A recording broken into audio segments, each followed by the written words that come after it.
श्री सूर्य दिव्य कवच स्तोत्र विनियोगः।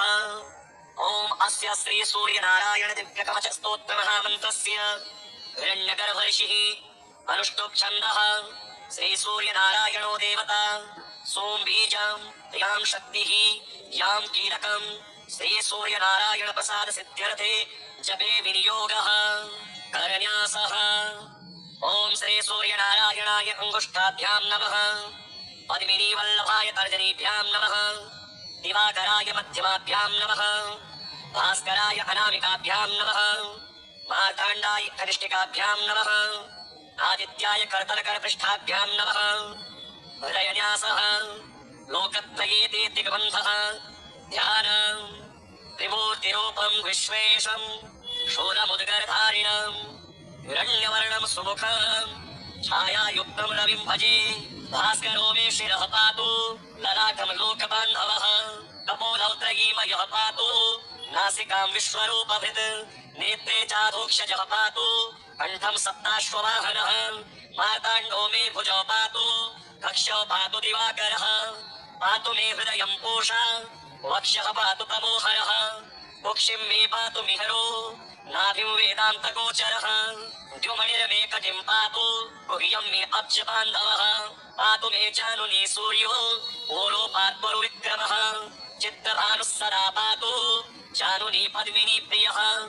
जङ्घे पातु सहस्रांशुः पादौ सर्वसुरार्चितः। सर्वाङ्गं पातु लोकेषु बुद्धिसिद्धिगुणप्रदः। सहस्रभानु मे विद्यां पातु तेजः प्रभाकरः। अहोरात्रौ सदा पातु कर्मसाक्षी परं तपः। आदित्यकवचं पुण्यं यः पठेत् सततं शुचिः। सर्वरोगविनिर्मुक्तो सर्वोपद्रववर्जितः। आपत्तयविहीनः सन् सर्वसिद्धिमवाप्नुयात्। संवत्सरेण कालेन सुवर्णतनुतां व्रजेत्। शयापस्मारकुष्ठादि गुल्मव्याधिविवर्जितः।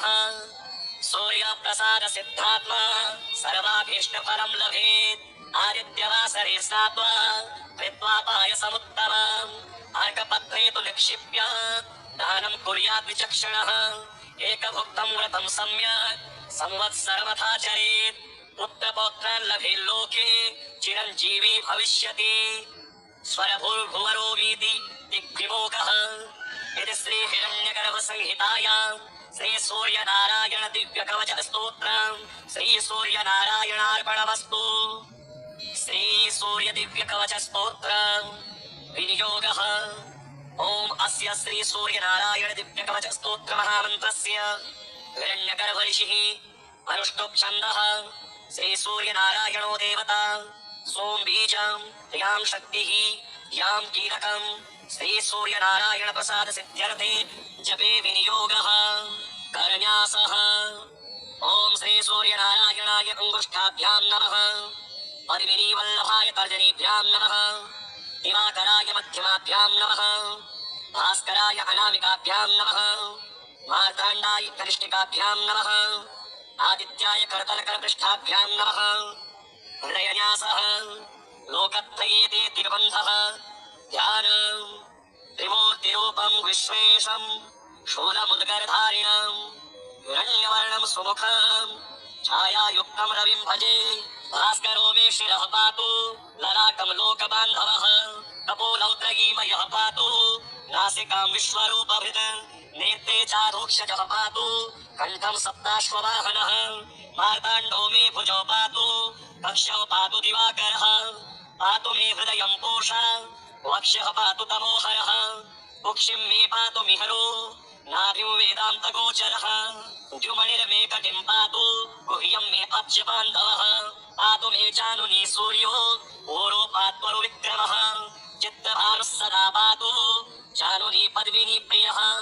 जङ्घे पातु सहस्रांशुः पादौ सर्वसुरार्चितः। सर्वाङ्गं पातु लोकेषु बुद्धिसिद्धिगुणप्रदः। सहस्रभानु मे विद्यां पातु तेजः प्रभाकरः। अहोरात्रौ सदा पातु कर्मसाक्षी परं तपः। आदित्यकवचं पुण्यं यः पठेत् सततं शुचिः। सर्वरोगविनिर्मुक्तो सर्वोपद्रववर्जितः। तापत्रयविहीनः सन् सर्वसिद्धिमवाप्नुयात्। संवत्सरेण कालेन सुवर्णतनुतां व्रजेत् शयापस्मारकुष्ठादि गुल्मव्याधिविवर्जितः सूर्यप्रसाद सिद्धात्मा सर्वाभीष्टफलं लभेत् आदित्यवासरे स्नात्वा कृत्वा पायसमुत्तमम् अर्कपत्रे तु निक्षिप्य दानं कुर्यात् विचक्षणः एकभुक्तं व्रतं सम्यक् संवत्सरमथाचरेत् पुत्रपौत्रान् लभेत् लोके चिरञ्जीवी भविष्यति स्वरभूर्भुवरोमीति दिग्विमोकः इति श्री हिरण्यगर्भ संहितायां श्री सूर्य नारायण दिव्य कवच स्तोत्रम् श्री सूर्य नारायणार्पणमस्तु। श्री सूर्य दिव्य कवच स्तोत्रम् विनियोगः। ओम अस्य श्री सूर्य नारायण दिव्य कवच स्तोत्र महामन्त्रस्य हिरण्यगर्भ ऋषिः अनुष्टुप् छन्दः श्री सूर्य नारायणो देवता सोम बीजं यां शक्तिः यां कीलकं श्री सूर्य नारायण प्रसाद सिद्ध्यर्थे जपे विनियोगः। करन्यासः। ओम श्री सूर्य नारायणाय अंगुष्ठाभ्यां नमः पद्मिनी वल्लभाय तर्जनीभ्यां नमः दिवाकराय मध्यमाभ्यां नमः भास्कराय अनामिकाभ्यां नमः मार्ताण्डाय कनिष्ठिकाभ्यां नमः आदित्याय करतलकरपृष्ठाभ्यां नमः हृदयन्यासः। लोकत्रयेते दिग्बन्धः ध्यानम् त्रिमूर्तिरूपं विश्वेशं शूलमुद्गरधारिणं हिरण्यवर्णं सुमुखं छायायुक्तं रविं भजे भास्करो मे शिरः पातु ललाटं लोकबान्धवः कपोलौत्रयीमयः पातु नासिकां विश्वरूपभृत् नेत्रे चाधोक्षजः पातु कण्ठं सप्ताश्ववाहनः मार्ताण्डो मे भुजौ पातु कक्षौ पातु दिवाकरः पातु मे हृदयं पूषा वक्षः पातु तमोहरः कुक्षिं मे पातु मिहरो नाभिं वेदान्तगोचरः द्युमणिर्मे कटिं पातु गुह्यं मे अब्जबान्धवः पातु मे चानुनी सूर्यो ओरोपात्मरुविक्रमः चित्तभानुः सदा पातु चानुनी पद्मिनी प्रियः जङ्घे पातु सहस्रांशुः पादौ सर्वसुरार्चितः सर्वाङ्गं पातु लोकेषु बुद्धिसिद्धिगुणप्रदः सहस्रभानु मे विद्यां पातु तेजः प्रभाकरः अहोरात्रौ सदा पातु कर्मसाक्षी परं तपः आदित्यकवचं पुण्यं यः पठेत् सततं शुचिः सर्वरोगविनिर्मुक्तो सर्वोपद्रववर्जितः आपत्तयविहीनः सन् सर्वसिद्धिमवाप्नुयात् संवत्सरेण कालेन सुवर्णतनुतां व्रजेत् शयापस्मारकुष्ठादि गुल्मव्याधिविवर्जितः सूर्यप्रसाद सिद्धात्मा सर्वाभीष्टफलं लभेत् आदित्यवासरे स्नात्वा कृत्वा पायसमुत्तमम् अर्कपत्रे तु निक्षिप्य दानं कुर्यात् विचक्षणः एकभुक्तं व्रतं सम्यक् संवत्सरमथाचरेत् पुत्रपौत्रान् लभेत् लोके चिरञ्जीवी भविष्यति स्वरभूर्भुवरोमीति दिग्विमोकः इति श्री हिरण्यगर्भ संहितायां श्री सूर्य नारायण दिव्य कवच स्तोत्रम् श्री सूर्य नारायणार्पणमस्तु। श्री सूर्य दिव्य कवच स्तोत्रम् विनियोगः। ओम अस्य श्री सूर्य नारायण दिव्य कवच स्तोत्र महामन्त्रस्य हिरण्यगर्भ ऋषिः अनुष्टुप् छन्दः श्री सूर्य नारायणो देवता सोम बीजं यां शक्तिः यां कीलकं श्री सूर्य नारायण प्रसाद सिद्ध्यर्थे जपे विनियोगः। करन्यासः। ओम श्री सूर्य नारायणाय अंगुष्ठाभ्यां नमः पद्मिनी वल्लभाय तर्जनीभ्यां नमः दिवाकराय मध्यमाभ्यां नमः भास्कराय अनामिकाभ्यां नमः मार्ताण्डाय कनिष्ठिकाभ्यां नमः आदित्याय करतलकरपृष्ठाभ्यां नमः हृदयन्यासः। लोकत्रयेते दिग्बन्धः ध्यानम् त्रिमूर्तिरूपं विश्वेशं शूलमुद्गरधारिणं हिरण्यवर्णं सुमुखं छायायुक्तं रविं भजे भास्करो मे शिरः पातु ललाटं लोकबान्धवः कपोलौत्रयीमयः पातु नासिकां विश्वरूपभृत् नेत्रे चाधोक्षजः पातु कण्ठं सप्ताश्ववाहनः मार्ताण्डो मे भुजौ पातु कक्षौ पातु दिवाकरः पातु मे हृदयं पूषा वक्षः पातु तमोहरः कुक्षिं मे पातु मिहरो नाभिं वेदान्तगोचरः द्युमणिर्मे कटिं पातु गुह्यं मे अब्जबान्धवः पातु मे चानुनी सूर्यो ओरोपात्वरु विक्रमः चित्तभानुः सदा पातु चानुनी पद्मिनी प्रियः जङ्घे पातु सहस्रांशुः पादौ सर्वसुरार्चितः सर्वाङ्गं पातु लोकेषु बुद्धिसिद्धिगुणप्रदः सहस्रभानु मे विद्याम् पातु तेजः प्रभाकरः अहोरात्रौ सदा पातु कर्मसाक्षी परं तपः आदित्यकवचं पुण्यं यः पठेत् सततं शुचिः सर्वरोगविनिर्मुक्तो सर्वोपद्रववर्जितः तापत्रयविहीनः सन् सर्वसिद्धिमवाप्नुयात् संवत्सरेण कालेन सुवर्णतनुतां व्रजेत् शयापस्मारकुष्ठादि गुल्मव्याधिविवर्जितः सूर्यप्रसाद सिद्धात्मा सर्वाभीष्टफलं लभेत् आदित्यवासरे स्नात्वा कृत्वा पायसमुत्तमम् अर्कपत्रे तु निक्षिप्य दानं कुर्याद् विचक्षणः एकभुक्तं व्रतं सम्यक् संवत्सरमथाचरेत् पुत्रपौत्रान् लभेत् लोके चिरञ्जीवी भविष्यति स्वरभूर्भुवरोमीति दिग्विमोखः इति श्री हिरण्यगर्भ संहितायां श्री सूर्य नारायण दिव्य कवच स्तोत्रम् श्री सूर्य नारायणार्पणमस्तु। श्री सूर्य दिव्य कवच स्तोत्रम् विनियोगः। ओम अस्य श्री सूर्य नारायण दिव्य कवच स्तोत्र महामन्त्रस्य हिरण्यगर्भ ऋषिः अनुष्टुप् छन्दः श्री सूर्य नारायणो देवता सोम बीजं यां शक्तिः यां कीलकं श्री सूर्य नारायण प्रसाद सिद्ध्यर्थे जपे विनियोगः। करन्यासः। ओम श्री सूर्य नारायणाय अंगुष्ठाभ्यां नमः पद्मिनी वल्लभाय तर्जनीभ्यां नमः दिवाकराय मध्यमाभ्यां नमः भास्कराय अनामिकाभ्यां नमः मार्ताण्डाय कनिष्ठिकाभ्यां नमः आदित्याय करतलकरपृष्ठाभ्यां नमः हृदयन्यासः। लोकत्रये ते दिग्बन्धः ध्यानं त्रिमूर्तिरूपं विश्वेशं शूलमुद्गरधारिणं हिरण्यवर्णं सुमुखं छायायुक्तं रविं भजे भास्करो मे शिरः पातु ललाटं लोकबान्धवः कपोलौ त्रयीमयः पातु नासिकां विश्वरूपभृत् नेत्रे चाधोक्षजः पातु कण्ठं सप्ताश्ववाहनः मार्ताण्डो मे भुजौ पातु कक्षौ पातु दिवाकरः पातु मे हृदयं पूषा वक्षः पातु तमोहरः कुक्षिं मे पातु मिहरो नाभिं वेदान्तगोचरः द्युमणिर्मे कटिं पातु गुह्यं मे अब्जबान्धवः पातु मे चानुनी सूर्यो ओरोपात्वरु विक्रमः चित्तभानुः सदा पातु चानुनी पद्मिनी प्रियः जङ्घे पातु सहस्रांशुः पादौ सर्वसुरार्चितः सर्वाङ्गं पातु लोकेषु बुद्धिसिद्धिगुणप्रदः सहस्रभानु मे विद्याम् पातु तेजः प्रभाकरः अहोरात्रौ सदा पातु कर्मसाक्षी परं तपः आदित्यकवचं पुण्यं यः पठेत् सततं शुचिः सर्वरोगविनिर्मुक्तो सर्वोपद्रववर्जितः तापत्रयविहीनः सन् सर्वसिद्धिमवाप्नुयात् संवत्सरेण कालेन सुवर्णतनुतां व्रजेत् शयापस्मारकुष्ठादि गुल्मव्याधिविवर्जितः सूर्यप्रसाद सिद्धात्मा सर्वाभीष्टफलं लभेत् आदित्यवासरे स्नात्वा कृत्वा पायसमुत्तमम् अर्कपत्रे तु निक्षिप्य दानं कुर्याद् विचक्षणः एकभुक्तं व्रतं सम्यक् संवत्सरमथाचरेत् पुत्रपौत्रान् लभेत् लोके चिरञ्जीवी भविष्यति स्वरभूर्भुवरोमीति दिग्विमोखः। इति श्री हिरण्यगर्भ संहितायां श्री सूर्य नारायण दिव्य कवच स्तोत्रम् श्री सूर्य नारायणार्पणमस्तु। श्री सूर्य दिव्य कवच स्तोत्रम् विनियोगः।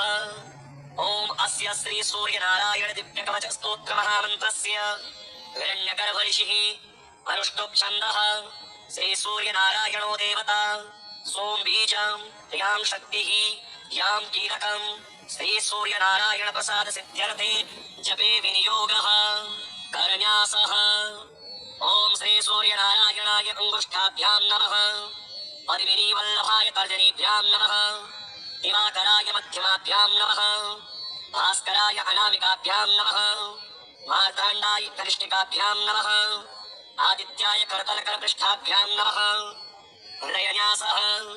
लोकत्रये ते दिग्बन्धः ध्यानम् त्रिमूर्तिरूपम् विश्वेशम् शूलमुद्गरधारिणम् हिरण्यवर्णम् सुमुखम् छायायुक्तम् रविम् भजे भास्करो मे शिरः पातु ललाटम् लोकबान्धवः कपोलौद्रगीमयः पातु नासिकाम् विश्वरूपभृत् नेत्रे चाधोक्षजः पातु कण्ठम् सप्ताश्ववाहनः मार्ताण्डो मे भुजौ पातु कक्षौ पातु दिवाकरः पातु मे हृदयम् पूषा वक्ष्यः पातु तमोहरः कुक्षिम् मे पातु मिहरो नाभिम् वेदान्तगोचरः द्युमणिर्मे कटिम् पातु गुह्यम् मे अब्जबान्धवः पातु मे जानुनी सूर्यो ओरोपात्वरुविक्रमः चित्तभानुः सदा पातु जानुनी पद्मिनी प्रियः जङ्घे पातु सहस्रांशुः पादौ सर्वसुरार्चितः सर्वाङ्गम् पातु लोकेषु बुद्धिसिद्धि गुणप्रदः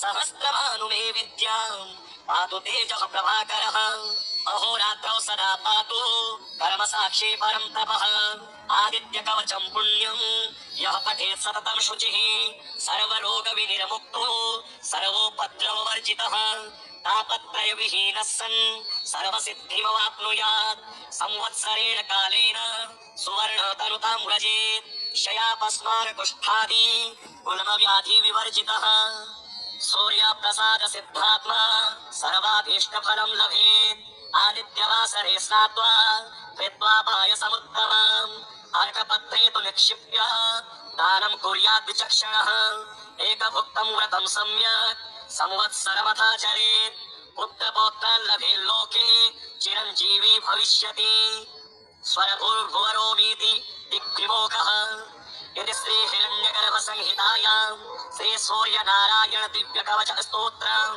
श्री सूर्य नारायणार्पणमस्तु।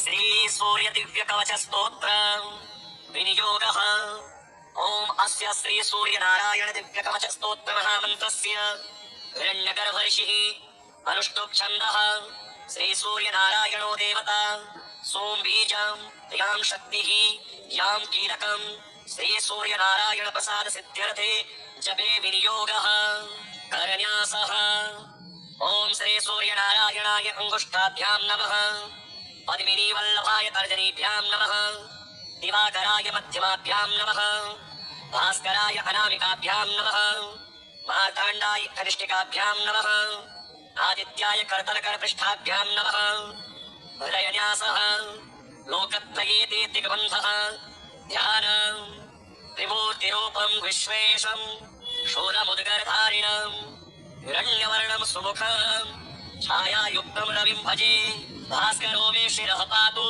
ललाटम् लोकबान्धवः कपोलौद्रगीमयः पातु नासिकाम् विश्वरूपभृत् नेत्रे चाधोक्षजः पातु कण्ठम् सप्ताश्ववाहनः मार्ताण्डो मे भुजौ पातु कक्षौ पातु दिवाकरः पातु मे हृदयम् पूषा वक्ष्यः पातु तमोहरः कुक्षिम् मे पातु मिहरो नाभिम् वेदान्तगोचरः द्युमणिर्मे कटिम् पातु गुह्यम् मे अब्जबान्धवः पातु मे जानुनी सूर्यो ओरोपात्वरुविक्रमः चित्तभानुः सदा पातु जानुनी पद्मिनी प्रियः जङ्घे पातु सहस्रांशुः पादौ सर्वसुरार्चितः सर्वाङ्गम् पातु लोकेषु बुद्धिसिद्धि गुणप्रदः सहस्रभानु मे विद्याम् पातु तेजः प्रभाकरः अहोरात्रौ सदा पातु कर्मसाक्षी परं तपः आदित्यकवचम् पुण्यम् यः पठेत् सततं शुचिः सर्वरोगविनिर्मुक्तो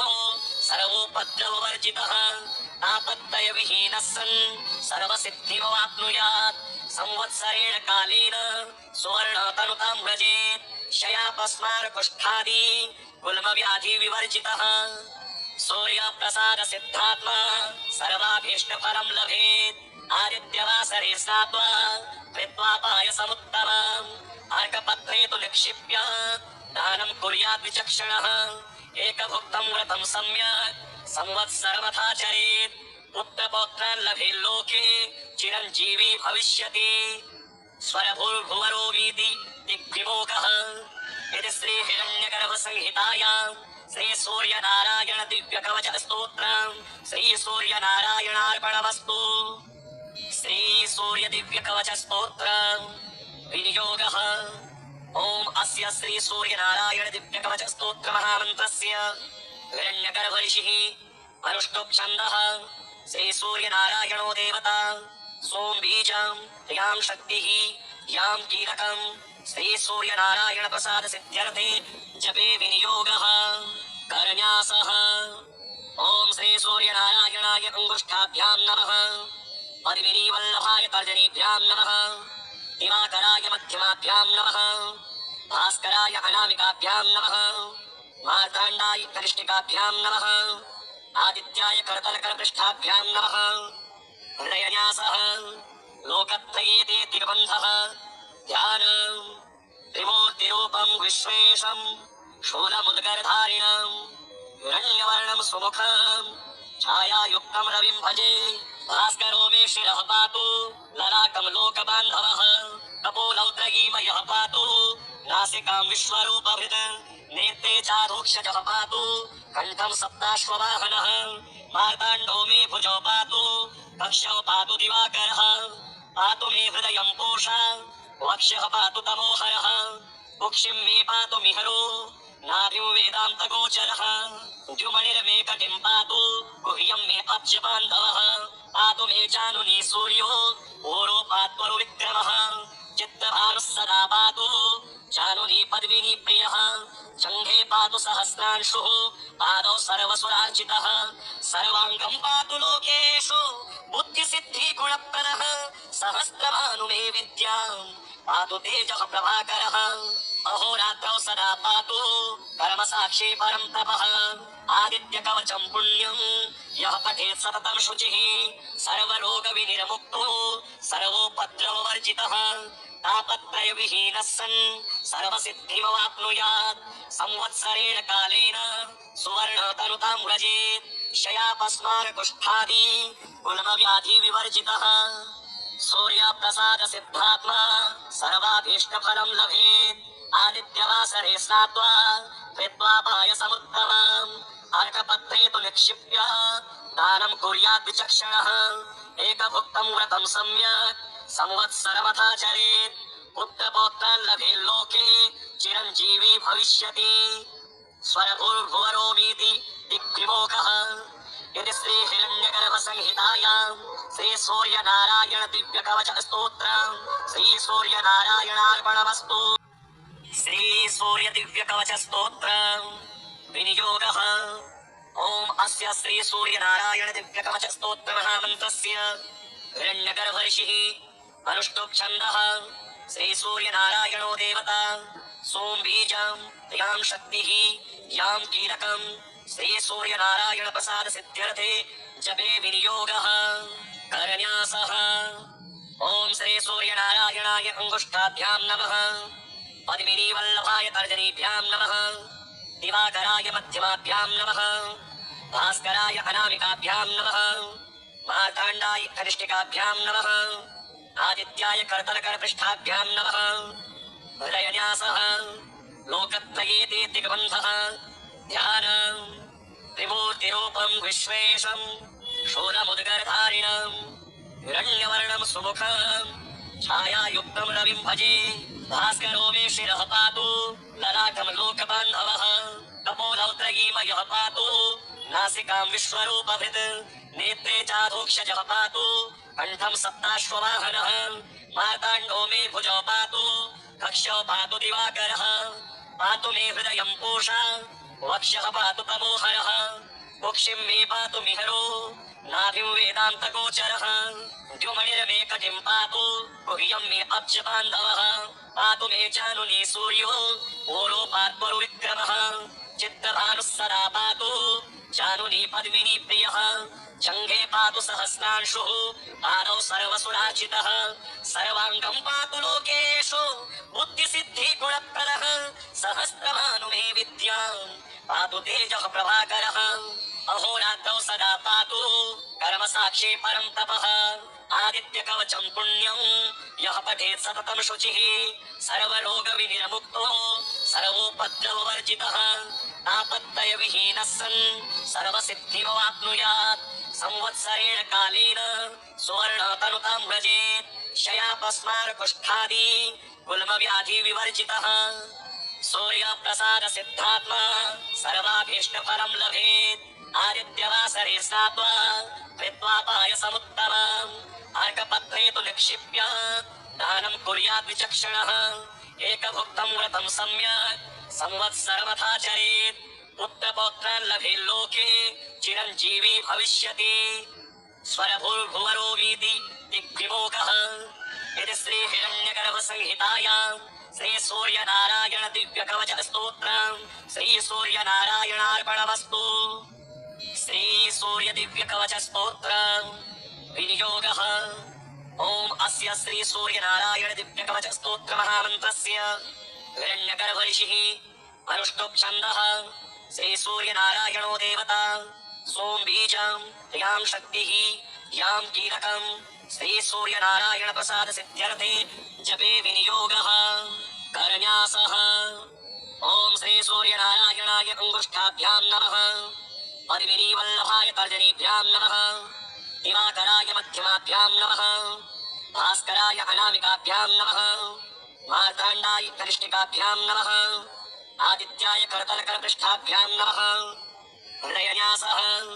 लोकत्रयेते तिर्बन्धः ध्यानं त्रिमूर्तिरूपं विश्वेशं शूलमुद्गरधारिणं हिरण्यवर्णं सुमुखं छायायुक्तं रविं भजे भास्करो मे शिरः पातु ललाटं लोकबान्धवः कपोलौत्रयीमयः पातु नासिकां विश्वरूपभृत् नेत्रे चारोक्षजः पातु कण्ठं सप्ताश्ववाहनः मार्ताण्डो मे भुजौ पातु कक्षौ पातु दिवाकरः पातु मे हृदयं पूषा वक्षः पातु तमोहरः कुक्षिं मे पातु मिहरो नाभिं वेदान्तगोचरः द्युमणिर्मे कटिं पातु गुह्यं मे अब्जबान्धवः पातु मे जानुनी सूर्यो ओरोपात्वरुविक्रमः चित्तभानुः सदा पातु जानुनी पद्मिनी प्रियः जङ्घे पातु सहस्रांशुः पादौ सर्वसुरार्चितः सर्वाङ्गं पातु लोकेषु बुद्धिसिद्धिगुणप्रदः